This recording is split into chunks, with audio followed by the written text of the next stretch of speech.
Welcome to Let's Roger That. I'm Jill. Today I'm taking on a project for a friend who purchased a 10-inch Bernard four-jaw chuck, and he wants to put it on his 13-inch Southbend lathe. Now, just for comparison's sake, this is an 8-inch four-jaw chuck for which I made a backplate 2 years ago. It was an utter disaster. And frankly, I'm embarrassed to even mention it. But today, 2 years on, I know how to make these things, well, better than I used to. And so we're going to make a backplate for that. Now, the process of making a backplate is not a very simple one, to be honest, because you need to machine this thing. That means you need to have a way to hold the material in your lathe in order to turn it. So before we jump into making all this stuff, let's just look at some of the preparation that we have to make and the information that we have to acquire in order to be successful at making a backplate for this particular lathe and this 10-inch chuck.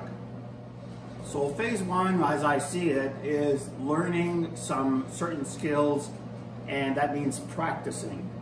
If you don't want to fail, because the steel is expensive. That particular plate I showed you of 1045 steel is worth $100 Canadian. It's expensive, so I don't want to mess it up, right? Like I did the first time. So first things first, we need to take the time to learn to make external and internal threads. So what does that involve? Well, number one, you need the tools in order to do that successfully. And two, you need to understand some of the basic information in order to produce good threads. These episodes, probably one or two of them at least, are going to include a lot of tips, and this is for beginners. So if you're a seasoned veteran and you're not interested, then move on. But for all you beginners, there's a lot of tips and tricks that you probably have to chase in multitudes of videos out there, and I'm going to try to cram them in. All right? So let's start with what tools we need. Okay, so we're going to go through this fairly quickly, but these are all important. First things first, you need a thread gauge. In my case, the spindle is 1 7/8 in diameter, and actually that's the thread, 1 7/8, and it's 8 threads per inch, so it's a fairly large thread. So you need an 8 threads per inch gauge. 2, you're going to need the appropriate carbide tools. Like this is hardened steel, so we're not going to do this with high-speed steel. I've tried and failed. So these are thread tools. All right, this is for external threads, and this is for internal threads. This is clearly going to go inside the board. Now, if you want to do this for a Southbend lathe with these threads, you're going to need the appropriate insert that will actually be able to carve out those threads. They're fairly large. And the insert number that you need is 16 ER for external threads, right.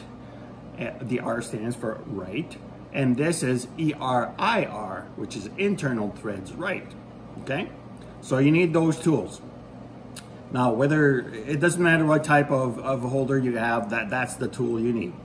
You're gonna need a telescopic gauge, a micrometer, a caliper, 2 elastics. Don't skip on the elastics. You need 2 small elastics, trust me. And you're gonna need a set of wire gauge. The specific wire gauge that we need is 0.072 right here. And it comes with a nice little booklet that says for a TPI, you need, TPI stands for thread per inch, and you need the 0.072 wires. All right, let's get started on the theoretical stuff that we need to learn, okay?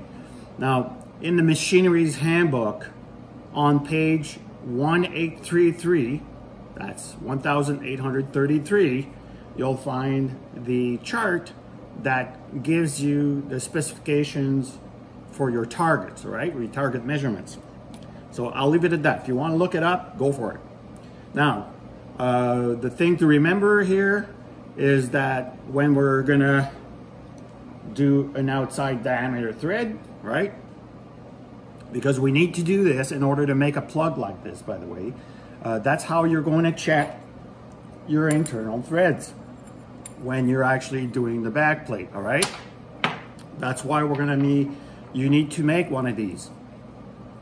So the external diameter that you need to turn down to is 1 inch, 875 thousandths, all right? Now, so that's where you're gonna start, and then you're gonna start making threads. The target pitch, all right, the pitch diameter is, in the book, is 1.7915.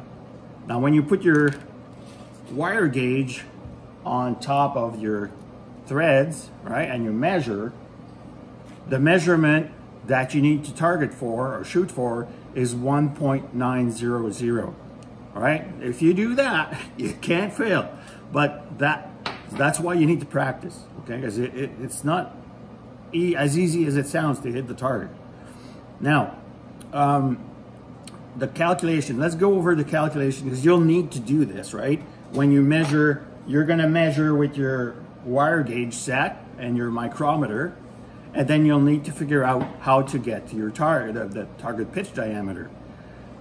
Essentially, the formula is this. It's the gauge measurement, right? So the measurement that you take with your wires on top of the threads minus a constant. Now, the constant is listed in your wire gauge little book that comes with the thing. So I can see here. Okay, so for this threads per inch, let me bring this closer to you.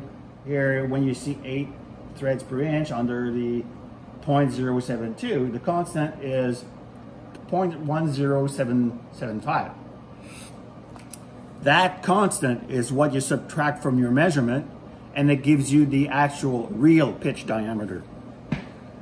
So that's how you calculate that, all right?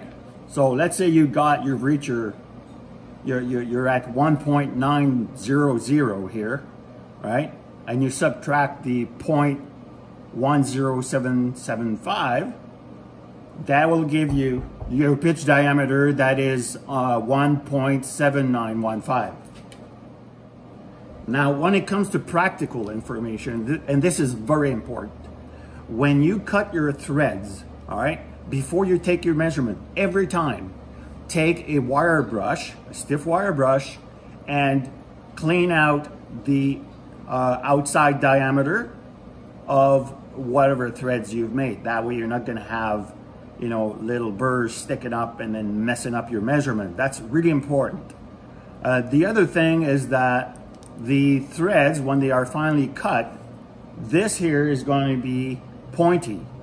So you can actually take your file and just square them off a little bit. It won't matter, because it's not an actual anything that touches. Well, the force is transferred at the middle ground in the pitch diameter. That's why we measure pitch diameter. All right. So, all right, let's put that aside. Let's look at internal diameter.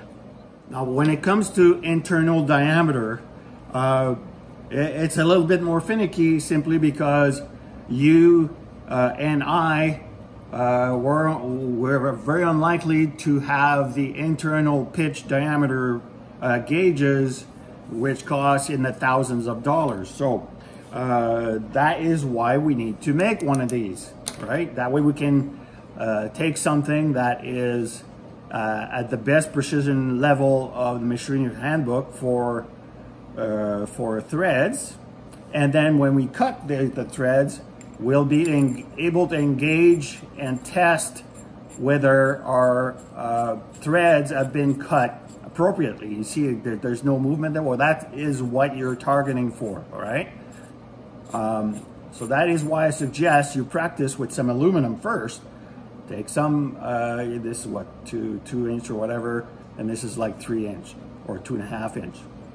So I practice with that. So the information that you need to know is that you need to drill a hole or bore a hole of no more than 1 inch 750 thousandths. So that's 1 3/4, right?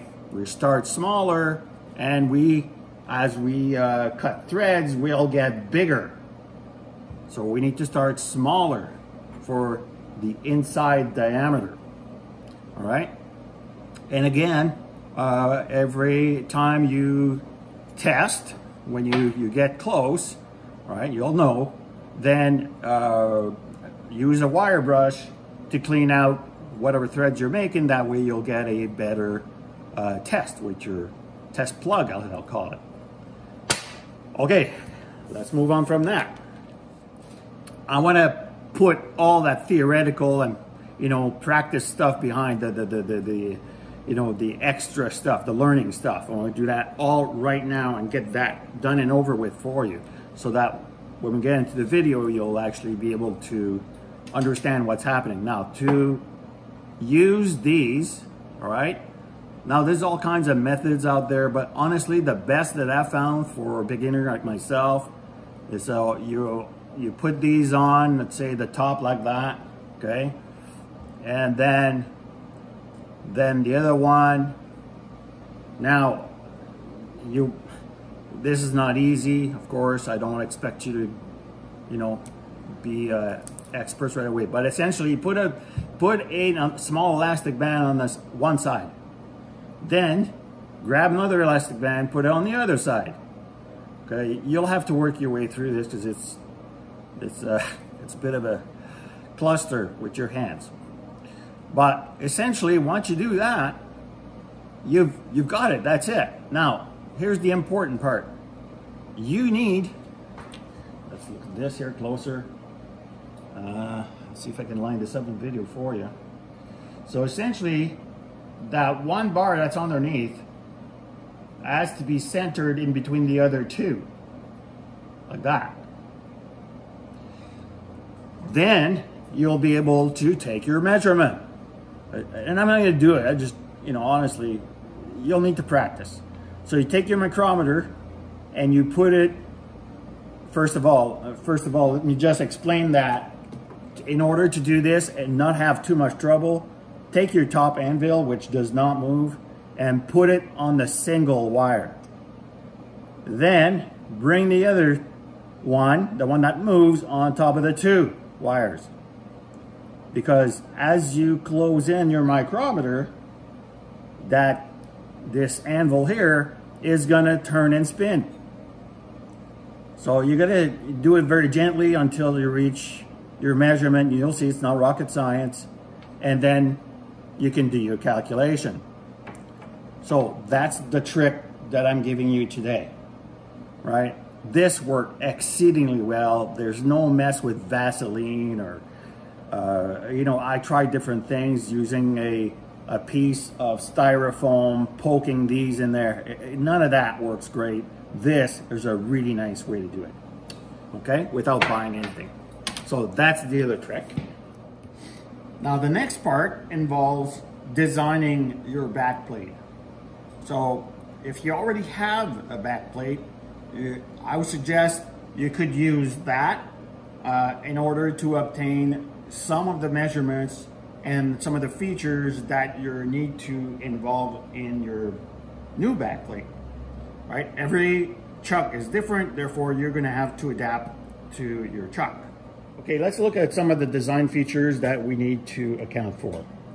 We have this here. This is going to be where the backplate will screw into this particular chuck. We're gonna need to indicate on this here, that'll help center the backplate onto the chuck as well. And because we've got an 8-inch piece, it's only gonna come about to here, right? About halfway here. So those are some of the features here. In the actual backplate that I've got here from my 4-jaw chuck, you can see there's a 1/4 inch inset in here. Well, that's what locates on the actual back part of the spindle after the backplate screws onto the spindle. Okay, so now it's time to put a plan into action. We've got this design here. Okay, so that's basically the design. So this will be 6 1/4 inches. Now, go here, 6 1/4 inches will take us inside of these here, because I don't want to interfere with these. If my friend has to take off, you know, the screw, the jaws, no, he doesn't have to rip the whole thing apart. Also, this, I want to be able to indicate on that and on this as well. So I've noted that in my design right here. Okay, so this will indicate in the middle of the chuck. This will be the recess that will accommodate that little ridge. And then the other thing that matters is here I had to have at least, you know, 4 1/2 inches on the other side in order to accommodate these bolt holes. So here, which will be the back, which will screw onto the spindle, will be 4 1/2 inches from here to here. Okay, so that's essentially that. I've got a piece of steel that's 2 inches, so that's what I've got to work with, and I've based my measurements on that. Here, interestingly enough, is a 7-degree angle that exists right in here. So I've got to cut that part with that angle in mind, and that's 497 thousandths deep, but that little recess for that ridge, the recess for the ridge is 43 thousandths. So initially, when I do this, I'm gonna go down to 454 thousandths and then do the rest afterwards. So that's the gist of it.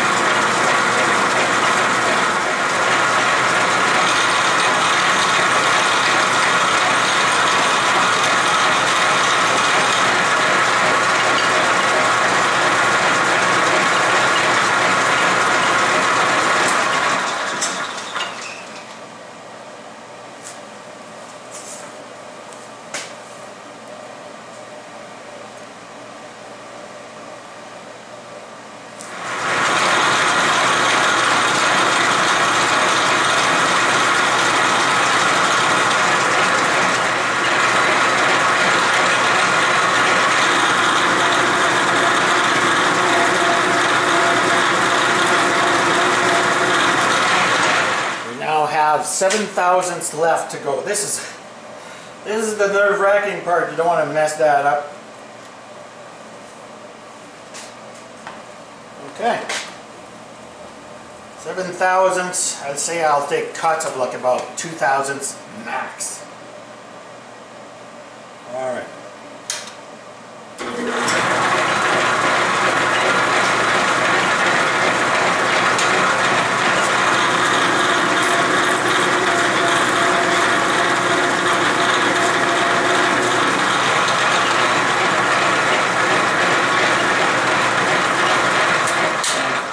Got to be right on the money, or very close to it.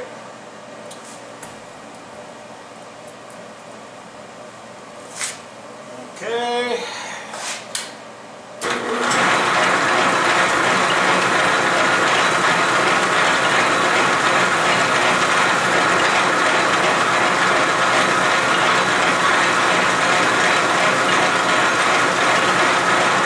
What I'm going to do here is break the tops of these the threads.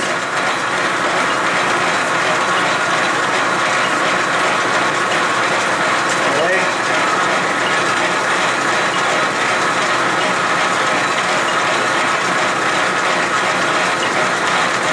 I don't want the threads to interfere with my measurements.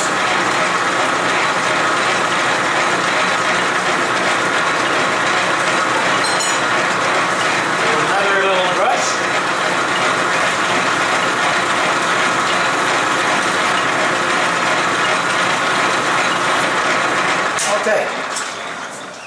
measuring time again.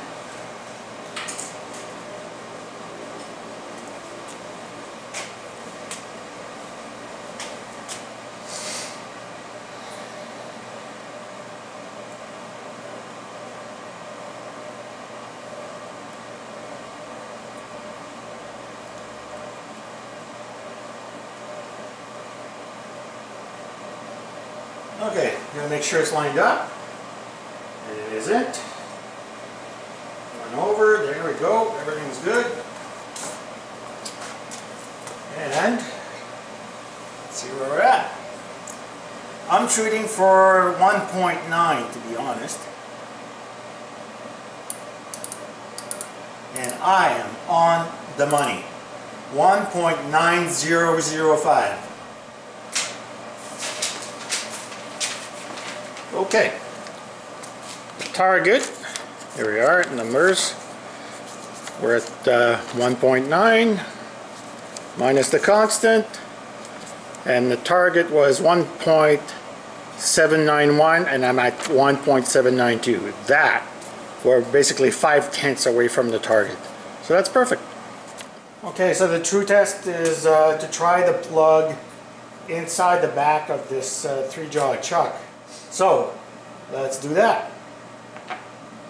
And what I'm shooting for here is a nice tight fit, no slack, but loose enough to fit in nicely. So this is it. Great fit for me. In the past, I was really unsure how to do this correctly, so I finally got it right. And that's quite satisfying.